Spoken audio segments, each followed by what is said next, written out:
ಅನ್ನಭಾಗ್ಯ ಯೋಜನೆಯಡಿ ಅರ್ಹ ಫಲಾನುಭವಿಗಳಿಗೆ 5 ಕೆಜಿ ಅಕ್ಕಿಯನ್ನು ಸಾರ್ವಜನಿಕ ವಿತರಣಾ ಪದ್ಧತಿಯ ಅಡಿ ವಿತರಿಸಲು ಸರ್ಕಾರ ಆದೇಶಿಸಿತ್ತು. ಅದರಂತೆ ಫೆಬ್ರವರಿ ತಿಂಗಳಿನಲ್ಲಿ ವಿತರಿಸಬೇಕಾದ ಅಕ್ಕಿ ಸೇರಿದ ಹಾಗೆ ಮಾರ್ಚ್ ತಿಂಗಳಿನಲ್ಲಿ ಇದನ್ನು ವಿತರಿಸಲಾಗ್ತಾ ಇದೆ.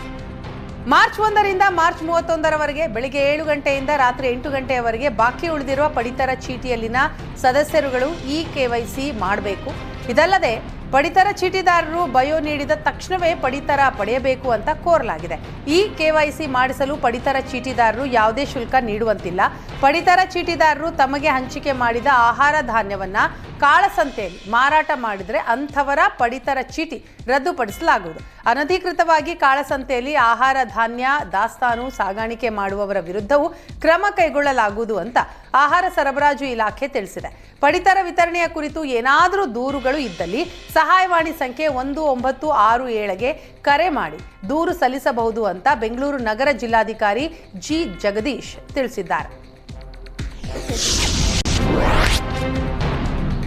ಅಂಕೋಲಾ ತಾಲೂಕಿನ ಬೊಬ್ರುವಾಡ ಗ್ರಾಮದಲ್ಲಿ ಹೋಳಿ ಹಬ್ಬದ ಪ್ರಯುಕ್ತ ಸುಗ್ಗಿ ಸಂಭ್ರಮ ನಡೆಯಿತು. ಬೊಬ್ರುವಾಡ ಗ್ರಾಮದ ನಾಮಧಾರಿ ಸಮುದಾಯ 8 ವರ್ಷದ ಬಳಿಕ ಸುಗ್ಗಿ ಸಂಭ್ರಮ ಕಾರ್ಯಕ್ರಮ ಆಯೋಜಿಸಿತ್ತು. ಹೋಳಿ ಹಬ್ಬದ 7 ದಿನ ಮುಂಚಿತವಾಗಿ ಸ್ಥಳೀಯ ಗ್ರಾಮ ದೇವಳದಲ್ಲಿ ಧಾರ್ಮಿಕ ಕಾರ್ಯ ನೆರವೇರಿಸಿದ ಬಳಿಕ ಸುಗ್ಗಿ ಆಟ ನಡೆಸಲಾಗುತ್ತೆ. ತಲೆಗೆ ಸುಗ್ಗಿ ತುರಾಯಿ ಕಟ್ಟಿಕೊಂಡು ಮನೆ ಮನೆಗೆ ಹೋಗಿ ಕೋಲಾಟ ಆಡುವ ಸಾಂಪ್ರದಾಯಿಕ ಪದ್ಧತಿ ಇದಾಗಿದೆ. ಆಹ್ವಾನ ನೀಡಿದ ಪ್ರತಿ ಮನೆಗೆ ತೆರಳಿ ನಾಮಧಾರಿ ಸಮುದಾಯದ ಯುವಕರು ಕೋಲಾಟ ಆಡುತ್ತಾ ಸುಗ್ಗಿ ನೃತ್ಯ ಮಾಡ್ತಾರೆ. ಸ್ವಾತಂತ್ರ್ಯ ಪೂರ್ವದಿಂದಲೂ ನಾಮಧಾರಿ ಸಮುದಾಯದಿಂದ ಸುಗ್ಗಿ ಸಂಭ್ರಮ ನಡೆಯುತ್ತಾ ಬಂದಿತ್ತು. ಬಳಿಕ ಬದಲಾದ ವ್ಯವಸ್ಥೆಯಿಂದ ಸುಗ್ಗಿ ಸಂಭ್ರಮ ಕಾರ್ಯಕ್ರಮ ಆಯೋಜನೆ ಸ್ಥಗಿತವಾಗಿತ್ತು.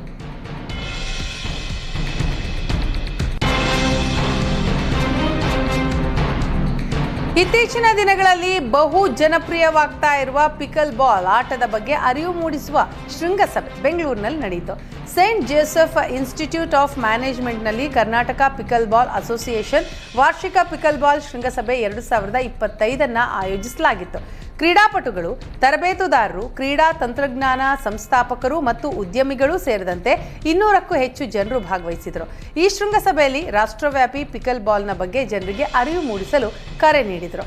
ಕಾರ್ಯಕ್ರಮದಲ್ಲಿ Indian pickleball association president Suryaveer Singh, Karnataka pickleball association president Sriharsha Sam Sancheti, international pickleball ಆಟಗಾರ ಮತ್ತು ಕೋಚ್ ಅತುಲ್ ಎಡ್ವರ್ಡ್ಸ್ ಸೇರಿದಂತೆ ಹಲವರು ಉಪಸ್ಥಿತರಿದ್ದರು.